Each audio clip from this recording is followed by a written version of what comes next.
Wow. And I started as a prep cook at Spago, West Hollywood. That was my summer job, and I haven't left since.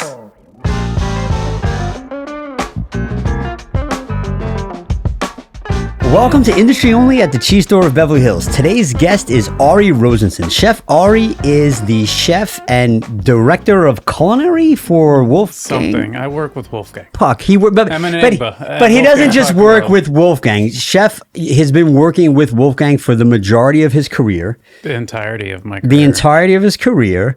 And basically he is a veteran chef over at Wolfgang Puck who does... But Ari runs Spago. Ari runs all these other things. Wolfgang has all these super chefs. We can talk about it later. Who are just... Collectively, you ask what Ari does or what Tetsu does or what Lee Hefter has done. It's like the answer is you kind of do everything, right? Yeah, you have to. I mean, it's industry, right? It's a business, so you got to do But cooking. would you say, like, are you technically the executive chef, culinary director of Spago along with whatever other titles you have? Or Yeah, I work at Spago. I work at Spago. Yeah, I work at run Spago. I don't know what my title is. Yeah, titles don't matter. It's just like a form and function. It's like, I mean, all there for the success of the restaurant. I mean, there's definitely a team that I work with that are great culinarians that make that place what it is. I just try and help fill in the blanks. So I'm just going to back up for 1 second. You said you worked your entire career at Wolfgang. How did you get started there? I was 10 years old, and I thought I liked cooking at the time. I was in 5th grade, and I had to do a biography on somebody. And there was a newspaper article in the LA Times that was the USDA told Wolfgang he couldn't call his pizza because it didn't have tomato sauce on it. And he was like, fuck that. So I'm like, Mom, I want to interview this guy.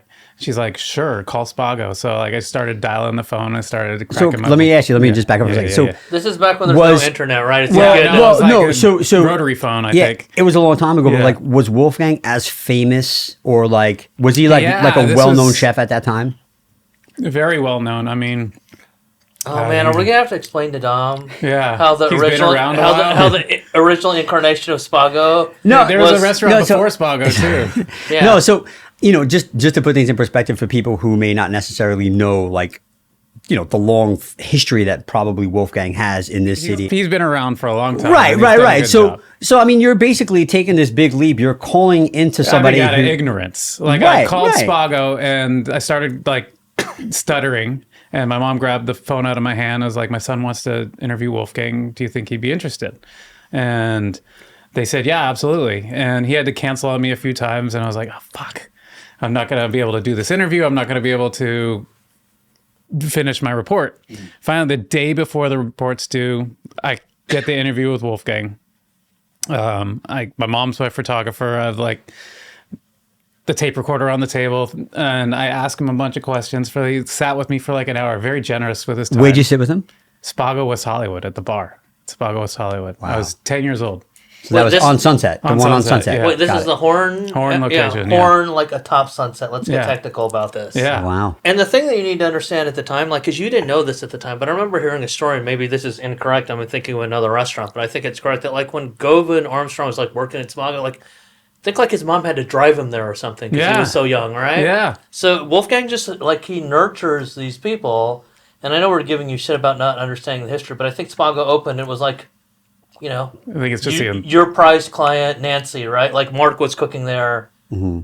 and if you want me to name these people, I can. But this isn't about educating the people that are out there because I think they all know more than you. Yeah, that's for sure. But it's really sort of like there's a real timeline between Spago existing and you having customers at the cheese store. I'm not even kidding. So. Yeah, I think you were in Long Island at the time. It's Staten Island. So you know who Nancy Silverton is because she comes and buys cheese sometimes, right? Yeah, she's a customer. Do you have any idea anybody else we're talking about right now? No. So all right. So so I guess like are you nervous? Like, give us really nervous. Yeah, right. Like this is doing. So you were 10, right? Yeah, I was 10. I was stuttering through it, but he was very gracious, like he said. And at the end of the interview, I was like, "I like cooking." He's like, "Okay, great. You come with me." Puts me in a chef's jacket, takes me through the kitchen. He's like, "What do you cook?" I'm like, "I'm famous for my omelet." Like, what the fuck?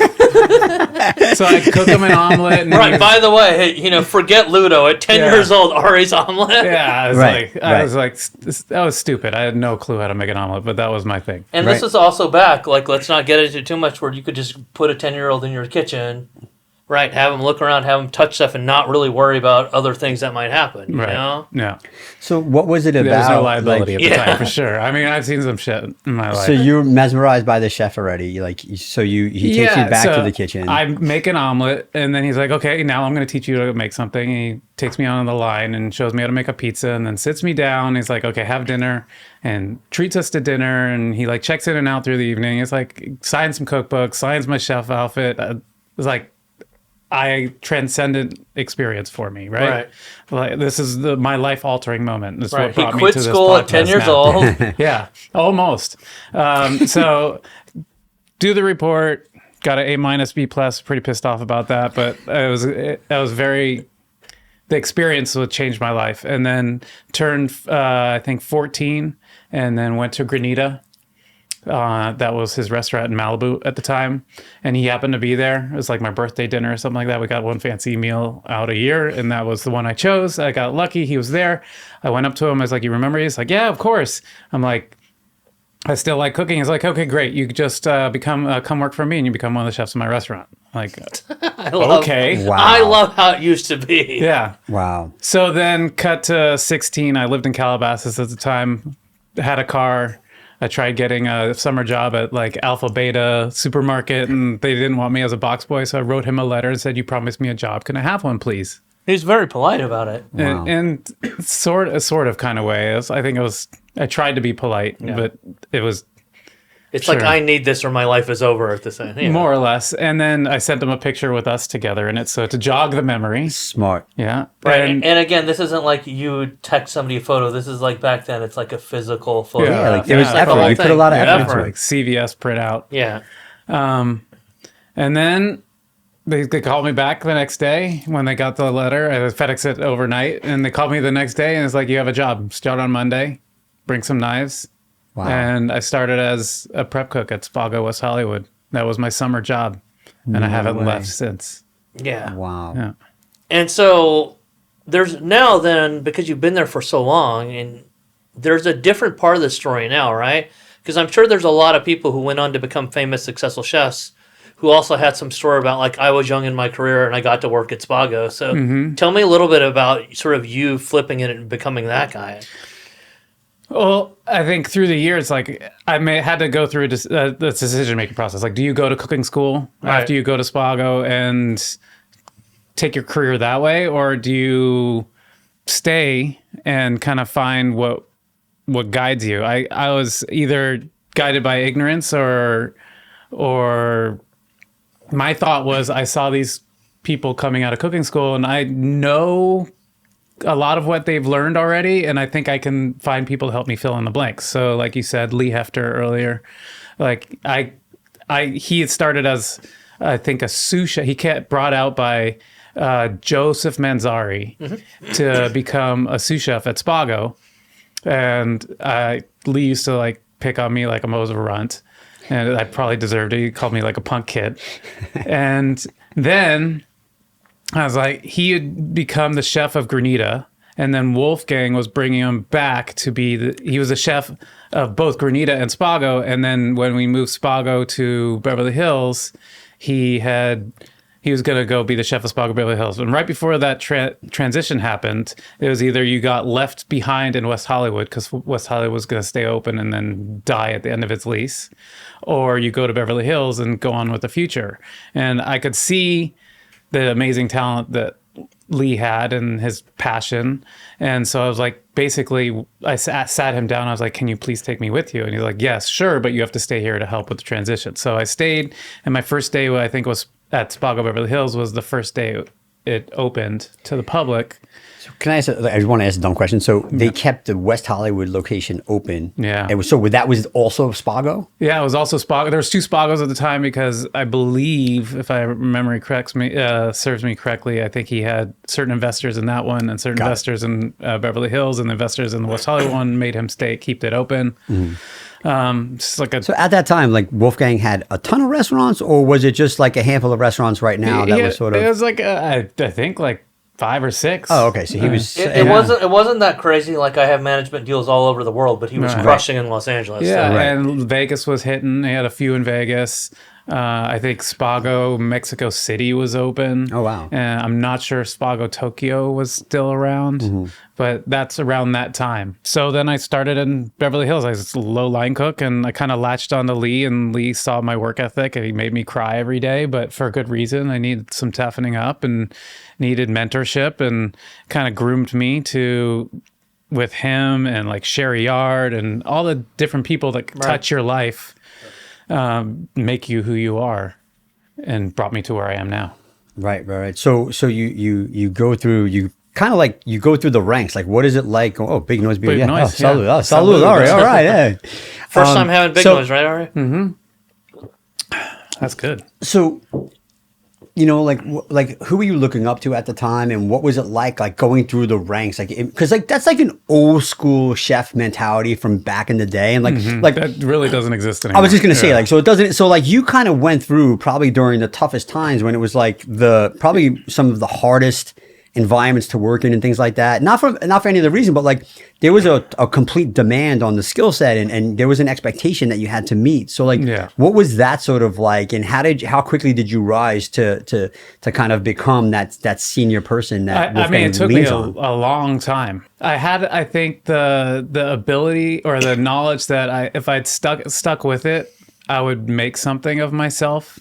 And I think the tenacity to come back every day for more. And I saw certain people fizzle out. Like it's like a pirate ship. It's not for most people. Yeah, it's not for a lot of people. Yeah. It's a difficult environment. I mean, to both physically and mentally to be in. But if you learn to love it, and it's a certain type of person that likes that environment, the abuse, the hours, the artistry of it. Yeah. The stress, the different stresses that it pushes on you. I mean, you can evolve with it and really continue to leverage those talents to find more and more things to be inspired by and continue to grow from it. So, I mean, for me, it's like Lee's like, oh, you work garde manger. I'm like, can I get off garde manger? He's like, no, you have another year here. I mean, that doesn't exist anymore. Right. But I needed that time to kind of slowly hone my skills and ability to get where I am. I like that you're talking about all the chefy stuff, because it's a reminder that Spago, is and always has been a, serious restaurant. Because I've interviewed Wolfgang a lot of times, as you know, and then within 3 minutes he'll start telling me about all these celebrities who were through the kitchen and what he was making each of them, and like he's so great at telling these stories. But the other star story that I want to talk about like isn't told as much. Just tell me, like, who did you work with at Spago and who's ended up working for you? Because it's a crazy list of people, right? Oh, my God. I mean, there should be a family tree for, like, there should be, like, a Wolfgang Puck family tree or, like, a Thomas Keller family tree and how they intertwine. And I saw people have, like, done that for years ago for some of the restaurants. But it's like, for Wolfgang, you did all his restaurants, it would just be impossible. But, like, let's just talk Spago, because that's probably enough. I mean, like, starting with, like, Spago West Hollywood, like, Joseph Manzari, who had, like, a Globe in San Francisco. Yeah. I mean, Lee Hefter, Sherry Yard, Naoki Uchiyama, I think he was executive sous chef who I think works for Nippon Airlines now. Eric Ziebold, who's in Washington, D.C. I think he has a 2-star Michelin. I mean, Evan Funky is a dear friend of mine, Jason Neroni. I mean, there's a lot. I mean, there's people that grow with us internally and stay in the company and people that grow and become successful outside of the restaurant. It's like a beautiful thing to watch. Yeah. What is it in your personality that has made you a person who's just stuck with this? And, I'm not saying that you haven't had the desire to do anything else or the opportunity, but like clearly you've made the choice not to. I think ignorance is bliss. Yeah. I mean, for me, I like learning. Right. And I like growing, and I like being challenged, and I love to figure things out. So I think like what I started become curious about food in my teens is like I would like take my stepfather's booze and light it on fire just to learn how it behaves. Like the science behind it without getting too nerdy on it, and the artistry of it, I think really is interesting to me. It's now parlayed into like business and learning how to really operate a business. So this is what's kind of very interesting to me, because seldom do you get someone who has your culinary talents behind the stove But also, and this is something, I mean, you've helped me tremendously on the other side of the business, which are the spreadsheets, the P&Ls, the drilling down the labor, the food costs, things like that. Like you I don't know, in my opinion, you get one or the other. You usually don't get both. How did you become, not only, I mean, we heard how you kind of honed your culinary skills, but like, how did you learn the business of the restaurant industry? How did you become so skilled in that? I think for working at Spago really honed my craft culinarily.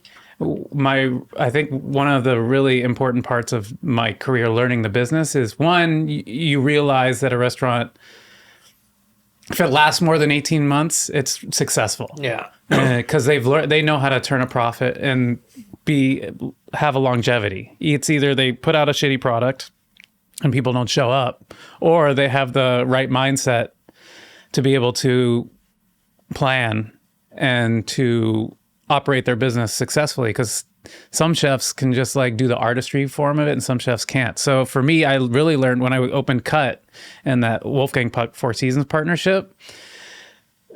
I learned a lot from the Four Seasons and systems and operations, and some of it can be big and heavy and clunky and corporate-y, but it's there if you learn as to why it's there and what the purpose for operating that business and what it does for it.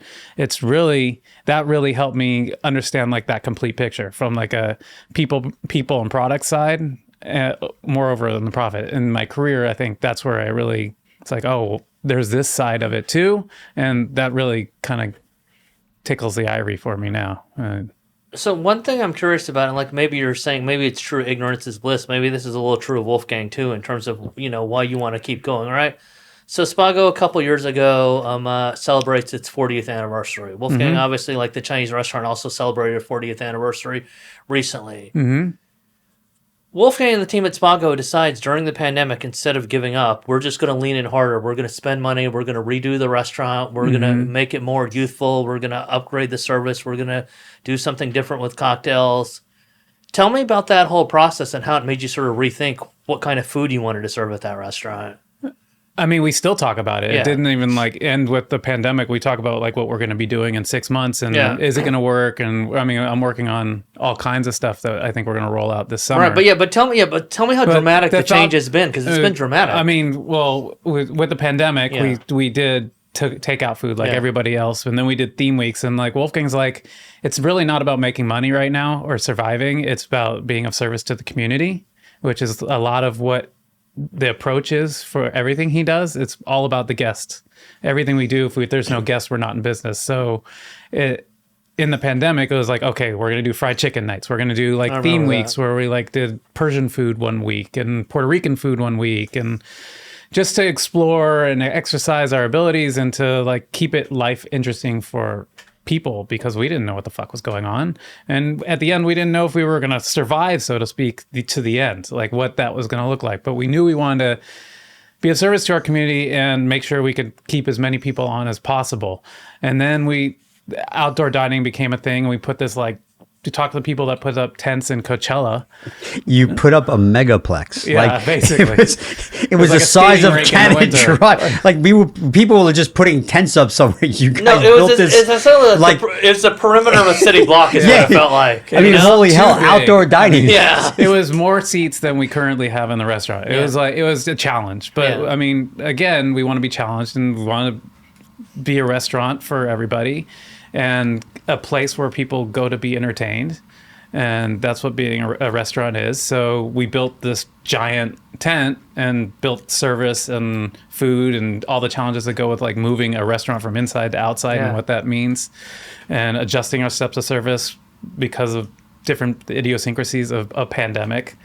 And then at some point it's become like, okay, we need to move on from the tent, move the food, move everyone back inside, because people were over, most of the majority of people were over outside dining, and B, we wanted to evolve as a restaurant. And what that was like, last year we put a big effort into remodeling the restaurant and adding a bar director separate from our sommelier or wine director, because we want to improve that part of the program. We always tinker. Wolfgang's mantra, to really get to the crux of your question, is okay, what's next? Give me something I've never had before. What else can we do? It's always changing. And I think Spago, if you see, it's like evolution. It used to be like potato puree and green beans on a plate with some salmon almondy and red wine sauce. But we've taken that, and if you look at what we're serving now, it's like a completely different thing. The only thing left, I think, is the salmon pizza. Right. So we were talking about what's next. I mean, like, look, I'm not asking for any scoop, because the one thing that you're going to learn about me is I don't care about exclusives at all, and I know that everything changes. But, like, this Gladstone's thing sounds crazy, because when I've talked to them about it, because it seems like we're going to open multiple restaurants, and they're going to be very different. And then this part of it might be inspired by like tacos that like Myron had on the beach, right? And maybe it'll be a private club. And I know that there's a lot of ideas going on at once, and I know that you'll figure it out. But when you sit there and you talk about it, does it feel like that, like, wow, we have this huge thing, we're opening up 4 different things at the same time? Or what does it feel like to you? For me, who knows? I mean, at the end of the day, I mean, there is no exclusives, because it's going to change. I don't think we know. Yeah, it'll exactly. change. I mean, I don't know. I can show something to Wolfgang today, and it's going to be completely different by Monday. Right. It's like we sit and think about things, and we constantly tinker. Right. So to tell you what I think it's going to be, or Gladstone's going to be, or Spago Beverly Hills is going to be in 5-6 months, I can tell you what we're thinking now, but not what's going to happen by the time this podcast comes out. And the context, Dom, so you just know about what they're doing. Like, this is technically the Palisades, right? It's not Malibu. Yeah, it's Palisades. Like, so it's the Palisades. It's that iconic Gladstone's location. And regardless of what happens, it's the biggest undertaking that Wolfgang Puck's company is ever going to create, right? It's still one of them. I think we have some other things in mind, but I think that's one of them. I remember a while ago when you guys had your offices at PDC, we were sitting down. You guys were having meetings about. So far along in the process, like any idea of opening, any idea of like? No, I mean, right now it's like Coastal Commission and all the other stuff. So it's all that. I think the design's pretty much there. Tell us about the pretty famous designer. Can you tell us a little bit about it? I mean, Frank Gehry is designing it. Wolfgang and Frank have been together, known each other a long time. He did Cut, right? No, that was Richard Meyer. Oh, Richard Meyer did Getty Center, the Getty. Got it. Also a pretty famous architect, but Wolf loves art and architecture, so he wanted to do something with Frank Gehry, so this is their project together. Yeah.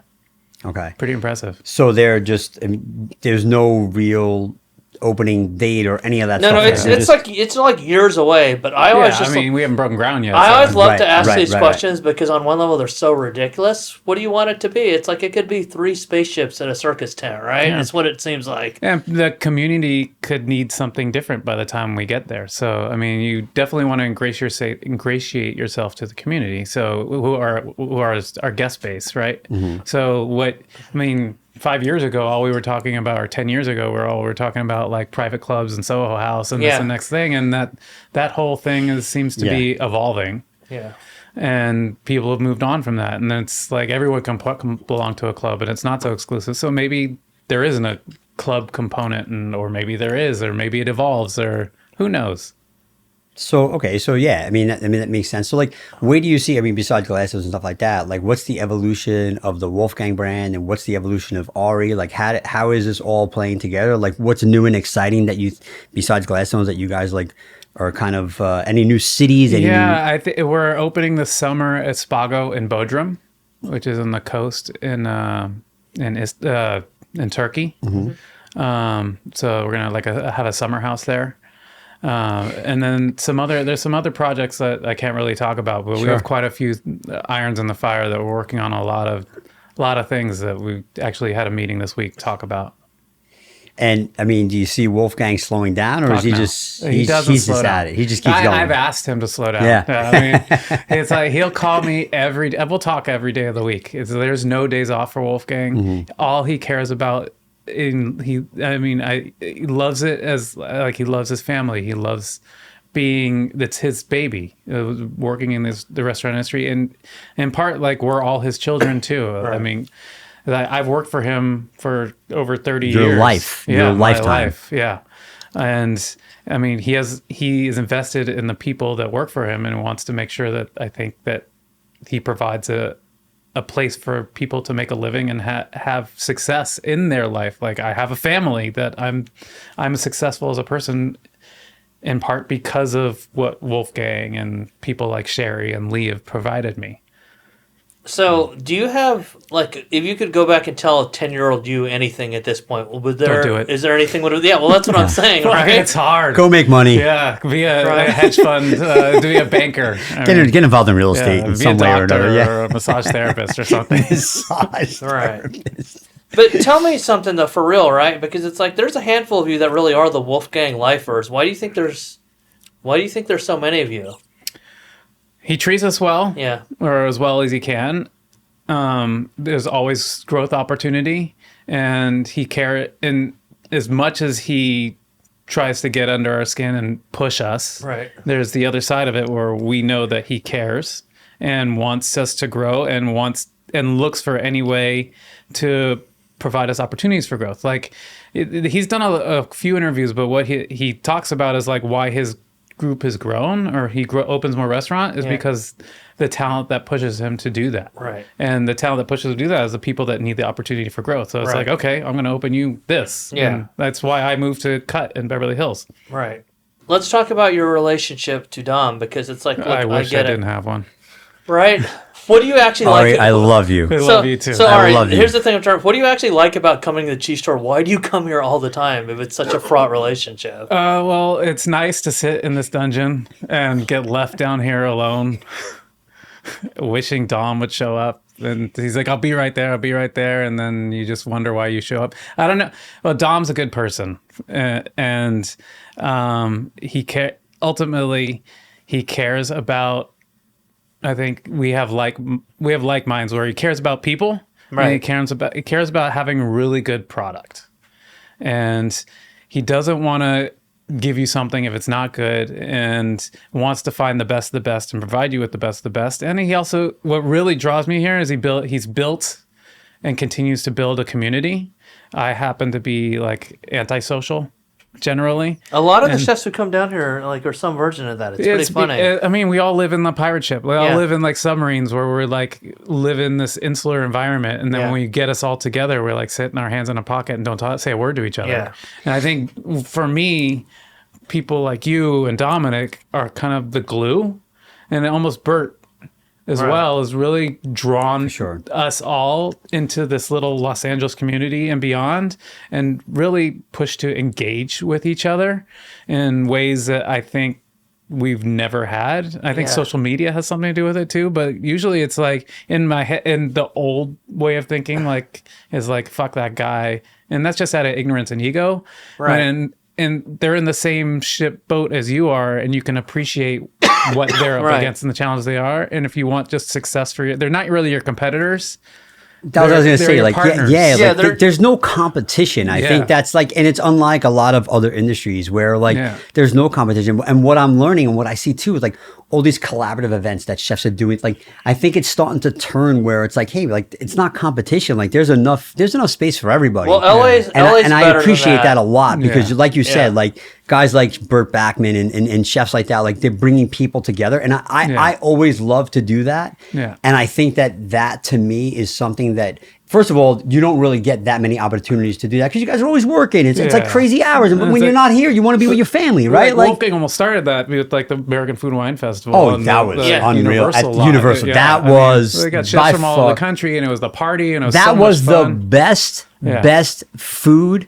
What do you call it? Event? Food festival. It's like that was the yeah. best there ever was. Period. Yeah, I think they had a little one in New York and a little one in they did it at Rock Center. I remember that. Yeah. But and then it's grown from there, and then this is what's evolved to. Mm-hmm. But it's social media's changed things a lot, and how people connect, and how chefs connect, and how we communicate to our guest base. So I think that's also how what's played into it. I mean, now we have a podcast to talk to each other. Yeah, right. Yeah. Sometimes you just need that reason, right? Because a lot of you, I get it, you are antisocial, and I get it. Like a lot of them don't want to come to my parties, but then they show up once, and I'm like, oh, I totally get it, right? Like Tetsu showed up at Liwei's house. Like I'd never had that real of an interaction with him because you know how he is too, super cerebral, right? Uh-huh. Like, and actual thinks about art and music in a serious way and all that. 8 minutes into it, he's just sees Leeway and he's like, this is a great party. And he just starts grilling stuff, right? Yeah. And you just get in. And he's having a great time. And now like I'm connected to him in that way just because like I was there for that moment. Yeah. And it's almost like elemental, which is what's kind of fun about this, right? You're just doing the thing that you'd want to do or doing the thing that you always do, but you're doing this in a situation where there's no pressure to do it perfectly, where it's social, everybody's having fun.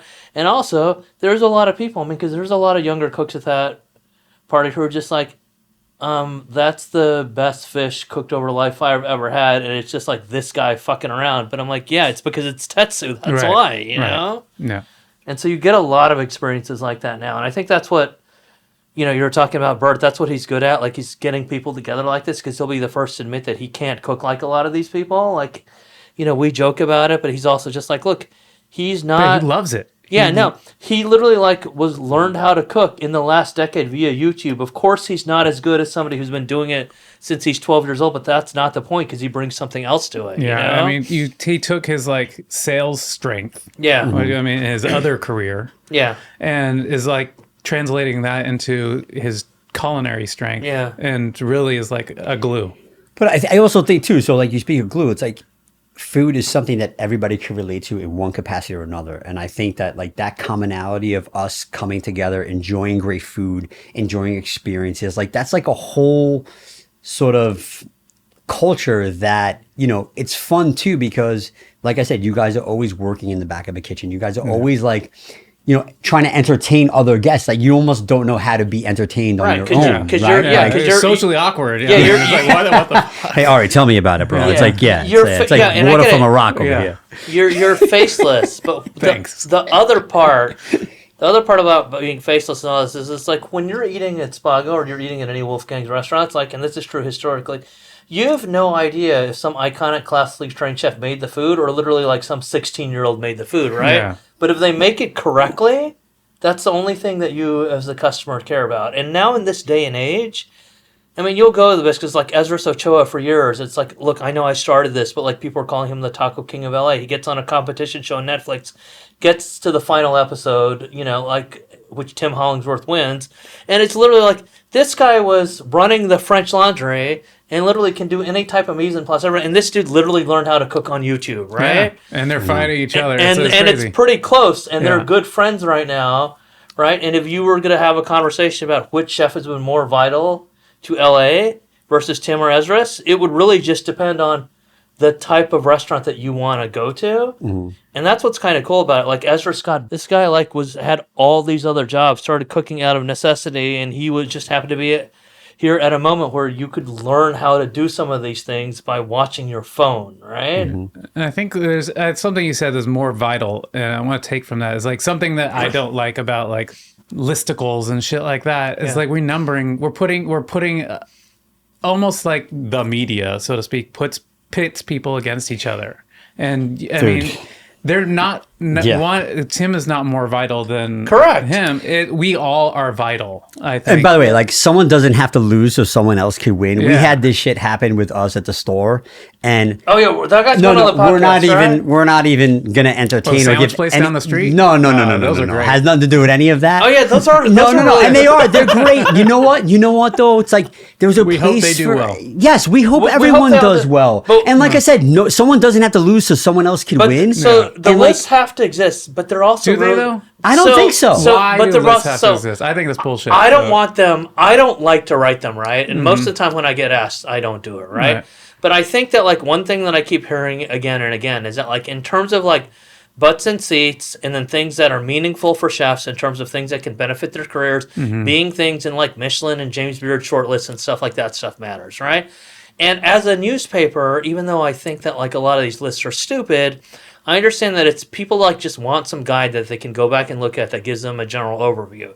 But it just illustrates how vast, different, unknowable the food in LA is, because you go look at a top 10 list like the LA Times and it's what even in the hell is a list where it's a top 10? It's here's Sonora Town, here's Moose Craft Barbecue, and here's Providence, and here's Nancy Silverton or whatever, right? Those are not at all the same things. Those are all good. The idea of trying to rank something like that is crazy. I do not envy anybody who has to do it. I think it's, on that level, it's kind of a dumb task. But why does it have to be numbered? Well, it doesn't have to be numbered. But they are. So, and this is the thing too. And 9 times out of 10, it's numbered by somebody who has no clout to even speak. Like, we had some guy come in the store. I don't even remember his name. He came in the store. He reviewed all these sandwich places. Went to 2 other sandwich places before us. Was so full. Had our sandwiches. Took 2 bites. Like, you know what? It's just not craveable. Okay, Fuck great, you. fine. Yeah. No, it's okay, fine. Yeah, like, not not everyone's for you. gonna like what I do, whatever. But here's the deal. Hold on. The deal is that Tom's getting fired up. Yeah, the guy, he's a dentist. Do I go into his chair and be like, "You missed my tooth. You didn't clean it right. Let me write a bad review and fuck your business." Yeah. Right? I only visit places that can break my teeth. He gave himself a voice. I mean, the guy has like 3,000 followers, probably all his family. But like, who gives a fuck? Like, what? Like, I just don't. I have a problem with people who get off on putting other people down. Yeah. I just do. Because you know what? There's something great about everybody. And by the way, if it's not good, like, people and time, like, those people just go away if they're not good, you know? Mm-hmm. So it's like, just keep up on your game, man. Keep doing your thing. You do you, right? Like, that's the game. And to rank things and stuff, okay, fine. You want clout, you want whatever, but like, I don't go to a place because it has the number 1 sandwich or the number 10 sandwich. I understand why the ranking has to exist sort of from a media perspective, but I'm going to tell a story. Because you're biased on the media. But I'm going to tell a story that I've never told before that sort of explains why I do what I do now, right? Why I'm on this podcast, why I throw my parties. A few years ago, maybe it was only 2 or 3 years ago, I'm old, I can't remember the timeline, I got asked by Los Angeles Magazine to write their best restaurant list of the year, right? Mm-hmm. No problem. I'm like, do you guys want it ranked or unranked? They want it unranked. No problem. I put in the 10. I turn in the 10 restaurants, and they say, oh, you should probably rank this. And I remember saying to my editor, it's like, I'm going to rank this. I'm going to rank this in terms of things that I think are best and also things that are the most interesting. But without getting into what the restaurants are, you can go back and you can figure it out. Mm-hmm. I'm like, I do not believe that your magazine is going to put Lincoln Heights or Virgil Village on the cover. Like, I've heard all these stats about, like, how the Gelson's and Los Feliz is where you sell the most. It's just like, I just don't think that you're going to do this, but if I'm actually going to rank it, I'm going to rank it. They're like, no, rank it anyway. I'm going to rank it. I turn in the ranking, and what happened, and this part I will be very, very free to say, it's like, Horses was not ranked high enough for it to be on the cover, right? Mm-hmm. And, again, this was a really dumb thing that I had to do rank, because it's like, okay, well, here's like Walter and Marge's new restaurant, and here's Suzanne and Caroline's new restaurant, and now I have to decide if one is better than the other when they're totally different. Right. But I'm like, well, whatever. These are the ones that are in the first half, these are in the second half, and to make a statement, I think that you should put this on the cover, or you should put this on the cover. But because it was Los Angeles Magazine, this is before any of the other shit happened, and by the way, I thought at that moment Horses is a very good restaurant, obviously deserves to be on that list, but I just didn't have it in the top 3. And it would be weird for them. So then they're like, okay, well, we're not ranking, and they put Horses on the cover. Not long after that, the magazine, like all these magazines do now, they wanted to throw an event. It was still like aftermath of the pandemic. They wanted to do it on a night that's inconvenient to a lot of the restaurants. It would be extremely, like, it would be unprofitable, and in some cases potentially like catastrophically money losing for them to be like, okay, I'm just going to take my staff and go to this party where I'm struggling right now, right? We're not really going to. And at that moment, I lost it, and I'm like, I don't have anything to do with this party, and I don't write for you anymore, right? And this is not me trying to be righteous or putting myself out there as like being some sort of better person. This is just me telling the story of where media is, right? Where it's evolving. It's at a crux. They need these narratives, right? But at the same time, what was more important to the magazine at the time was not having a ranking, but Horses being on the fucking cover of the magazine, right? Because it symbolized this form of glamour, and without getting into it too much, it represented the type of restaurant that was not really in Los Angeles at the time, that made people feel like they're in a New York restaurant, they're in a Keith McNally restaurant, they're in like some, like bistro brasserie, but like more Americanized in California. And that's the narrative that they wanted to put out there. And there was never a fucking chance they were going to put the Mexican-American barbecue from Lincoln Heights on the cover.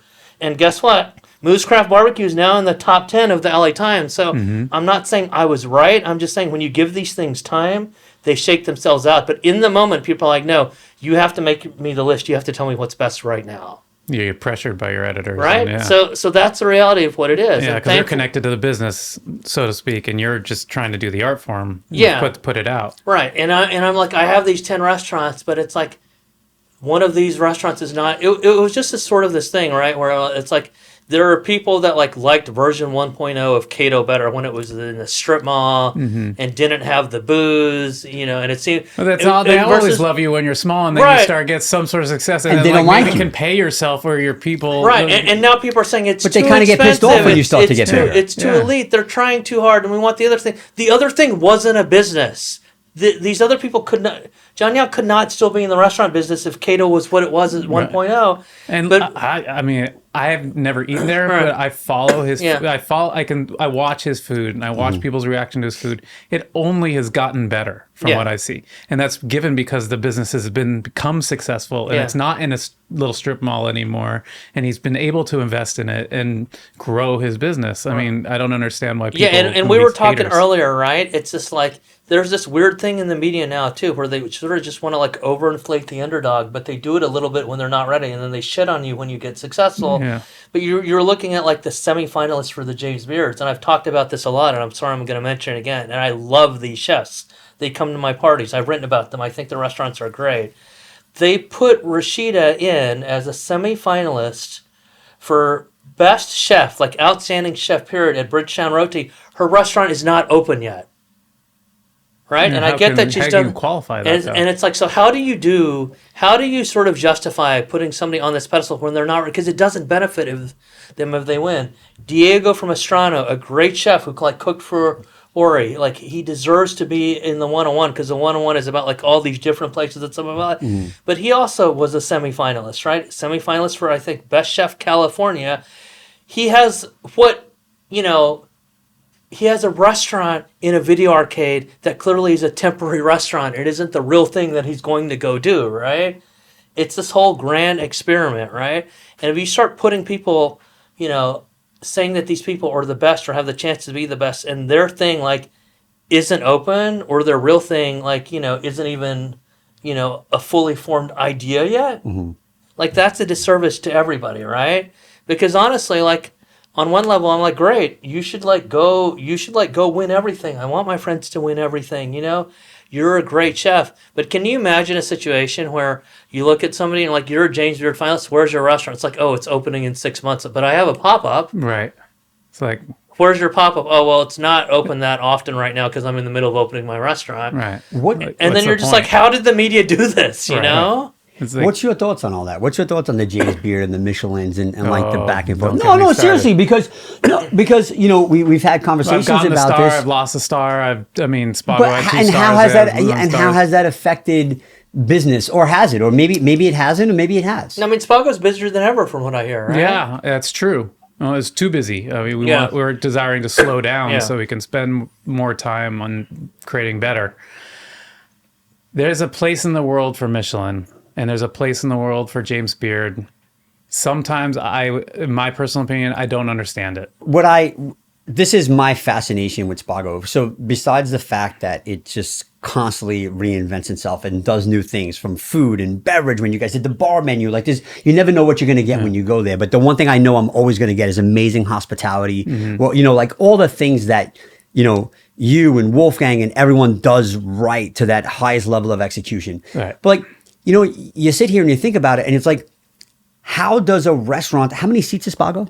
I don't know. Well, we can do 550 covers on a busy night.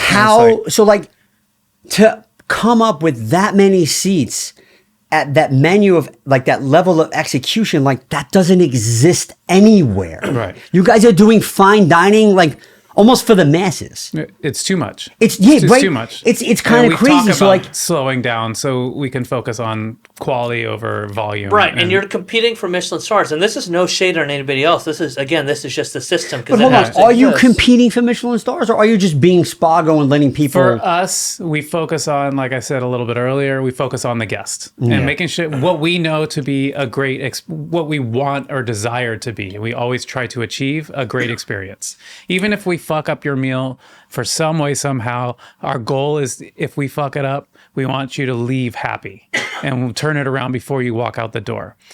I think there's a place in this world for Michelin and lists and stuff like that. Like you said, it's important for our industry to perpetuate it and to grow the little guy into someone bigger that can then afford to move their restaurant into some place that and become successful in what they dream to be.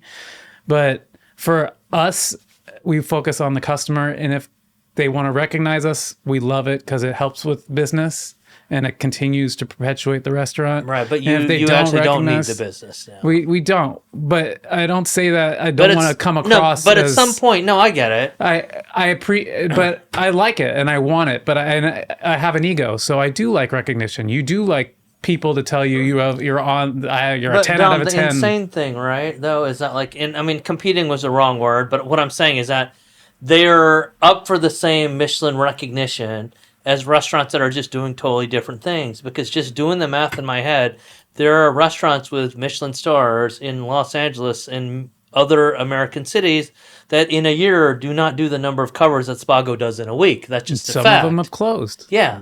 And then that's a pretty wild thing when you just do the math and you're like, oh, maybe that restaurant only did 2,000 covers all year, and that one has a Michelin star, perhaps 2 Michelin stars, and then you have this other thing that is, for lack of a better term, a monster in comparison. That's the hard thing about comparing restaurants, because it's just that these things all exist because they give people food that nourishes them, that makes them happy, but the circumstances are so different. Yeah, I mean, being a Michelin recognized restaurant or a list restaurant, I think, like we said, is important. And Michelin, don't get me wrong, is very important to our industry and has been for a long time. It's very important for some chefs that lean really heavily into it, and they need that vindication or validation.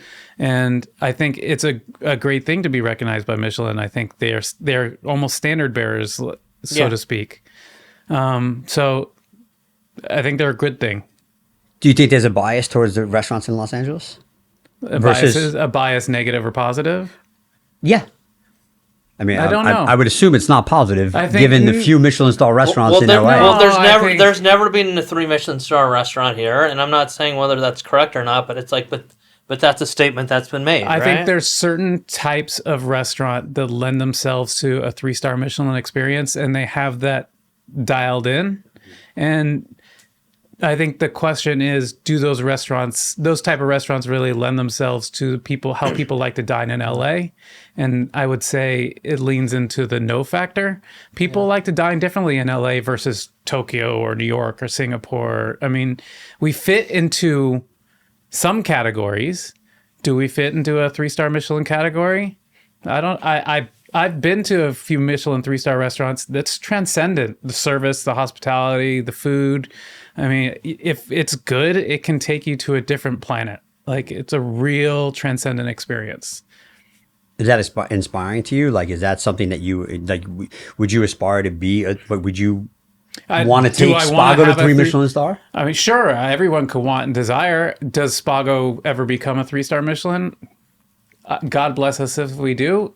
Maybe it's our cards, maybe it's not. Maybe we decide to open up a restaurant that is just focused on that formula, so to speak. Mm-hmm. For me, right? You guys had a tasting counter for a minute, right? Rogue or something? Yeah, that was fun. Yeah, and it's not dead. We talk about it still. Right. I mean, if we're going to bring that back, when we're going to bring that back, because it's interesting because LA, as we talked about before, Dom, there's a lot of fine dining that's coming in, and then a lot of times people forget, you have a built-out fine dining counter that's already in the middle of LA if you guys want to utilize it again. So, interesting enough, the reason why we built it was not necessarily for the guest experiences. Was Wolfgang wanted a place for his chefs to come, and we flew every chef from around the globe to work for a week and be unencumbered by imagination or money. Mm-hmm. Cook me something that you've never cooked before. Cook me something that you could dream of cooking. Try different techniques. And he really wanted to be almost like an incubator for ideas.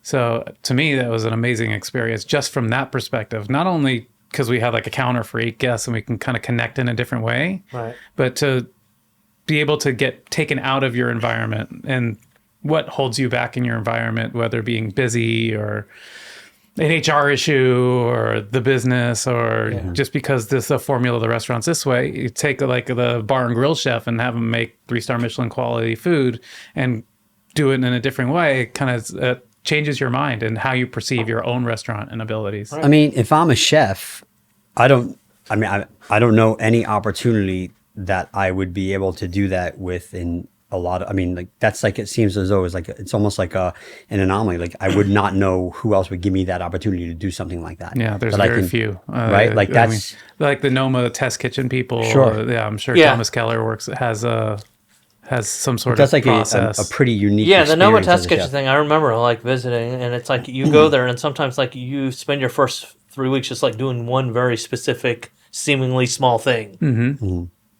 I think that's because they're just like, I mean, that's the economics of a 3-star Michelin restaurant, which is why he's like bowed out of the process too, is because you can't have like 100 people doing a median task, paying them next to nothing or nothing at all to promote your own restaurant anymore. It's not like he said, it's not sustainable. It's literally not sustainable. Right. And certain restaurants like that are 3-star Michelin, they don't care about making money. Yeah. They have venture capitalists just like pumping money in, Right. and it's an ego thing. Right. It's an ego It's thing. an ego thing. Well, It's an ego thing. It's an ego thing, Not but like then ego in a bad way. It's just No. I mean, just Well, it's like the guy that collects art. Like, where'd you really make your money? Right. Right? Like, it's but you know, in defense of some of these, it's like some of the people with the egos, they're also very, very smart capitalists because, you know, there's more than one that's told me off the record. It's like, look, if you really go look at the P&L, technically my flagship has never made any money, right? But look at how many restaurants that I have around the world that make money. Perpetuates the me brand. being this person allows me to Perpetuates the do brand. that. Yeah. And literally one of these other places just sells hamburgers and makes him a lot of money, you know? But it's because he started with this other thing, and it is still, you know, after decades, no less exacting, no less insane. Except you're right. You can't really justify it just like essentially like having one person down in the basement rolling one kind of pasta every day because that just doesn't make sense anymore, you know? When you talk about sustainability as like your mantra in the future and how you want to approach sustainability from an environment standpoint, from a people standpoint. There's a lot of questions like when it comes to running a business, like how you want to how you want to operate. Yeah, no, and it's good that the culture has changed, but going back to what we're saying, you know, in this current culture, it's hard to imagine somebody 10 years old, you know, like calling some prominent chef, and the chef's like, oh yeah, just come hang out in my kitchen, do whatever, you know? It's like, so on that level, that's been lost. But, you know, but I think that's more because of liability at this point. Yeah, exactly. Yeah, I mean, insurance companies. Yeah. What are you most excited to work on, whether it's in the next 3 to 6 months or next year? Like, what kind of drives you to keep it going? A really good Excel spreadsheet gets me going. Oh, man. I love a good Excel spreadsheet. Knew that was coming. I teed you up. Go on. For me, at the end of this month, so beginning of May, Wolfgang's taking me and a few of us to Salzburg, and we're doing Hangar 7. So I'm really excited about that. The chef came out already, and we filmed the food we were doing, and I got to write the menu with Wolfgang, and it's, for me, that's pretty cool. And Wolfgang, we talked about, I had to change my flight this morning because Wolfgang's like, oh, we got to go to Vienna. So we're going to go to Vienna. So hold on, you're going to Vienna? Yeah. With Wolfgang Yeah, we're Puck. going to Salzburg and Vienna. So that's, in the immediate term, that's pretty exciting. That's crazy. Yeah. That's crazy, man. Yeah. That's super exciting. And you guys have like anything like, so for people who don't know what Hangar 7 is, can you just give them like a little blurb? Hangar 7 is almost like the Wolfgang Puck test kitchen in a way, where they have a different chef that they feature every month of the year. And it's like from the Rocca brothers to Martin Bersategui or Wolfgang Puck, and they basically installed their restaurant at Hangar 7, which is at the Red Bull hangar in Salzburg, where they keep their planes. And they have like a 3-star Michelin level restaurant, and they do a certain amount of covers every day, lunch and dinner, and they do this one menu, and they feature that chef. And this is, I think they've been trying to get Wolfgang to do it for a few years, and he's like, last year he's like, should we do this? I'm like, yeah, sure. Like thinking like, okay, whatever. Right, no big deal. Yeah, no big deal. And then he's like, okay, so what are we cooking? Like a couple months ago. I'm like, Wow. well, I guess I got to really think about this. Can you share a little bit about what you're cooking? We played with like an evolution of what interpretation of the salmon pizza would be. Okay. And like turning it inside out and making it less about like a baked dough, but like a puff. And a lot about almost like interpretation, a play on all, like some of the dishes he's had at like Chinois, like the curried oysters at Chinois, we're doing an interpretation of, or like we do a fish at Miroir that we've taken that idea and kind of evolved it to kind of play into like a Michelin experience. And kind of like what is Spago is like. Spago could be anything to anybody culinarily. It's like Thai, Italian, French, Chinese, Japanese. We're whatever. It's just we take the ingredients and do a theme to them, so to speak, and put them on the plate. So, I mean, we're doing a cut kind of a few plays on cut. It's going to be fun. That's crazy. Dude. Wow. That sounds amazing. That's like a once in a lifetime kind of experience. Look at what can happen if you know how to use a rotary phone, right? Yeah. And FedEx a letter. Yeah, FedEx a letter. Yeah, that's all you have to do. Yeah. All right. Well, Dom made you a sandwich. He also made you girl dinner. You should eat whatever you want. What is girl dinner? So now that Dom knows, so I'm not the only one who apparently knows what this is. Now that Dom knows, and by the way, we both have daughters, Dom, so we still don't know what girl dinner is. Now that you know what girl dinner is, can you explain it to Ari, because I can't do this again. Apparently, it's a piece of string cheese, strawberries, and a tomato. All right, he's seen one TikTok video now. No, TikTok? There's a hey, bro, get your own comedy writer. That was my line the last episode. There's a social media trend called girl dinner of females eating a dinner that is a snack board versus something that would be considered a proper dinner.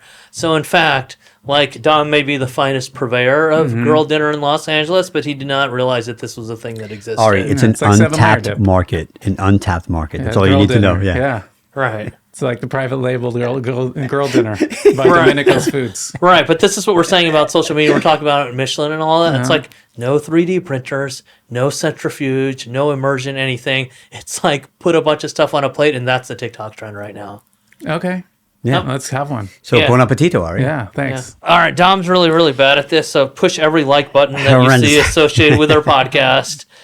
You can find all of our contact info and social handles in our show notes. We love interaction. Please ask us some questions. You can see Ari at Spago, where he doesn't know what his title is, but we think he's loosely in charge. So somewhere. Yeah. He's the guy behind the stove. Yeah. But honestly, Ari, thank you very much. I know how busy you are. Thank you so much, Chef, for coming in. This was a lot of fun, man. I hope you had as much fun as we did, and this was great. So thank you. Thank you for everything. Seriously, Thank you. All right. Thanks, Ari. No worries. All right, let's eat some food.